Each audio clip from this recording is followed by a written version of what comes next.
Imagine being one of America's greatest war heroes and then becoming its most infamous traitor. That is the story of Benedict Arnold, the man who fought with brilliance and bravery for the revolution, only to betray it all in a single act of treason. His name is remembered not for the victories he won, but for the betrayal that nearly handed the war to Britain. But the truth is, Benedict Arnold was far more complicated than just a villain. His life was a mixture of courage, resentment, ambition, and tragedy. This is the story of how a hero became a traitor. Benedict Arnold was born in 1741 in Norwich, Connecticut. His family was once prosperous, but a series of misfortunes left them struggling. His father drank heavily, the family's money dwindled, and young Benedict learned early the sting of both pride and poverty. As a boy, he apprenticed with an apothecary and later became a merchant. He was ambitious, restless, and determined to make something of himself. When the revolution began, Arnold saw not only a chance to fight for independence, but also an opportunity to rise above his station. And rise he did. When war broke out in 1775, Arnold was among the first to answer the call. He helped lead the daring capture of Fort Ticonderoga alongside Ethan Allen and his Green Mountain Boys. The fort itself was poorly defended, but it contained cannons. Cannons that were hauled hundreds of miles by Henry Knox and later used to drive the British out of Boston. It was a small victory, but a vital one, and Arnold was at the center of it. Arnold's bravery was not in question. At the Battle of Quebec in the dead of winter, he led his men on a grueling march through the wilderness. The attack ultimately failed, and Arnold was badly wounded in the leg. But his courage impressed friend and foe alike. A few years later, he returned to the fight at Saratoga, and this time his actions helped change the course of the entire war. Saratoga was the turning point of the revolution, the moment when American forces defeated a major British army, convincing France to join the war on America's side. And Benedict Arnold was there in the thick of it. Despite being under orders to stay back, he charged into battle, rallying his troops and leading attacks that shattered the British lines. Again, he was shot in the leg, the same one wounded at Quebec. For his courage, he was hailed as a hero. Soldiers cheered his name. The public praised him. And yet, behind the scenes, resentment was already festering. You see, Benedict Arnold expected recognition. He believed, with some justification, that his contributions deserved high rank and rewards. But Congress was slow to promote him. Others were given credit for Saratoga, while Arnold's name faded into the background. On top of that, he was accused of corruption and misuse of funds, a charge he denied, but which stained his reputation. To Arnold, it felt like betrayal. He had given his blood for the revolution, and in return, he felt unappreciated, disrespected, and dishonored.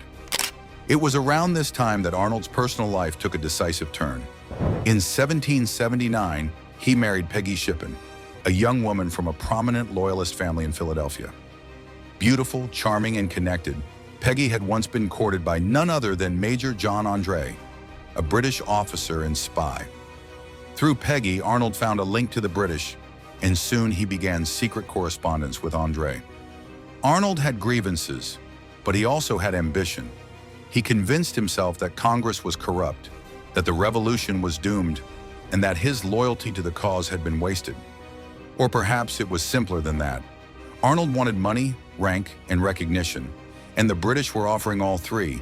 His plan was bold.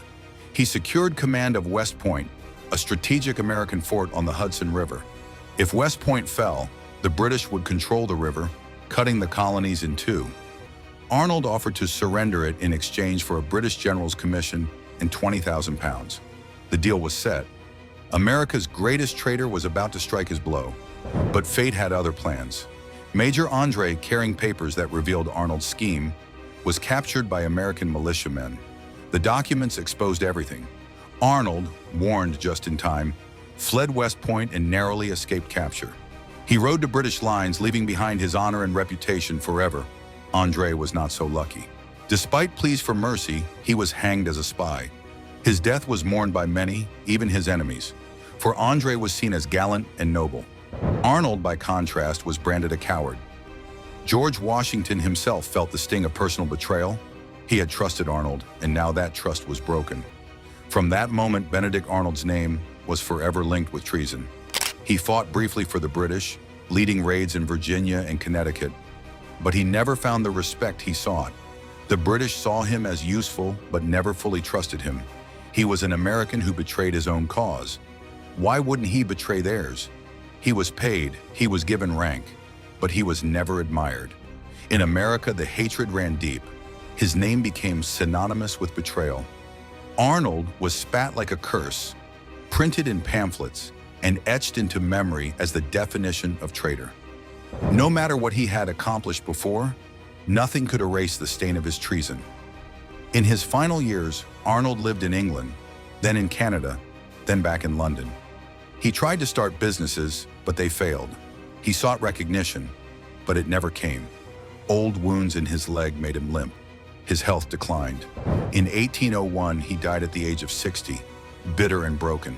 On his deathbed, he is said to have asked to be wrapped in the uniform of the Continental Army, the cause he had once served with brilliance and then betrayed. Benedict Arnold's life is a tragedy in two acts. In the first, he was one of America's greatest soldiers, brave beyond measure, a man whose leadership helped save the Revolution. In the second, he became its most infamous traitor, undone by pride, ambition, and resentment.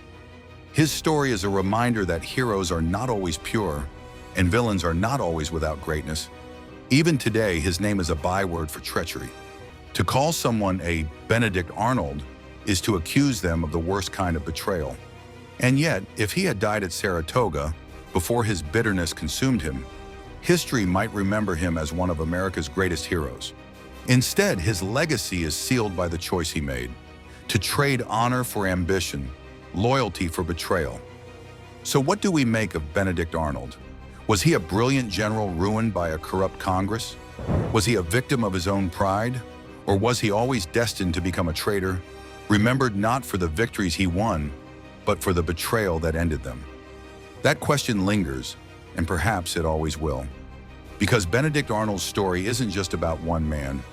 It's about the thin line between hero and villain, loyalty and betrayal, honor and disgrace.